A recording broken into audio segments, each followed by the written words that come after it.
আন্দোলনে ৪০ দিন কার্যক্রম বন্ধ থাকলেও ঢাকা দক্ষিণ সিটি কর্পোরেশনে ৫ কোটি টাকার তেল খরচ দেখানো হয়েছে, যার প্রাথমিক সত্যতা পেয়েছে দুদক। তারা জানিয়েছে, ড্রাইভার থেকে ঊর্ধ্বতন কর্মকর্তা পর্যন্ত দুর্নীতিতে জড়িত, যদিও সংশ্লিষ্ট পরিবহন বিভাগ এ বিষয়ে সদুত্তর দিতে পারেনি। দুর্নীতির এ অভিযোগে অভিযান চালায় দুদকের সহকারী পরিচালক ইকরাম হোসেনের নেতৃত্বে ২ সদস্যের একটি দল। এ সময় নথিপত্র জব্দ ও ড্রাইভারদের জিজ্ঞাসাবাদে জ্বালানি বিল অনিয়মের প্রাথমিক সত্যতা পায় তারা। অভিযানকালে পরিবহন শাখার মহাব্যবস্থাপককে পাওয়া যায়নি, তবে সহকারী ব্যবস্থাপক জানান, গড়মিলের কারণে জানাতে পারবেন কেবল ঊর্ধ্বতন কর্মকর্তা কর্তৃপক্ষ।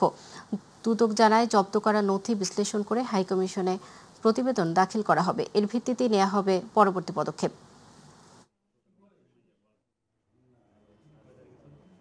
দক্ষিণ সিটি কর্পোরেশনের কর্মকর্তাদের জন্য বরাদ্দকৃত গাড়ির জ্বালানি তেলের ভুয়া খরচ দেখিয়ে কয়েক কোটি টাকা উত্তোলন করা হয়েছে। তো এটা ছিল অভিযোগের বিষয়বস্তু। আমরা ওই অভিযোগের প্রেক্ষিতে আজকে একটা অভিযান পরিচালনা করি এখানে।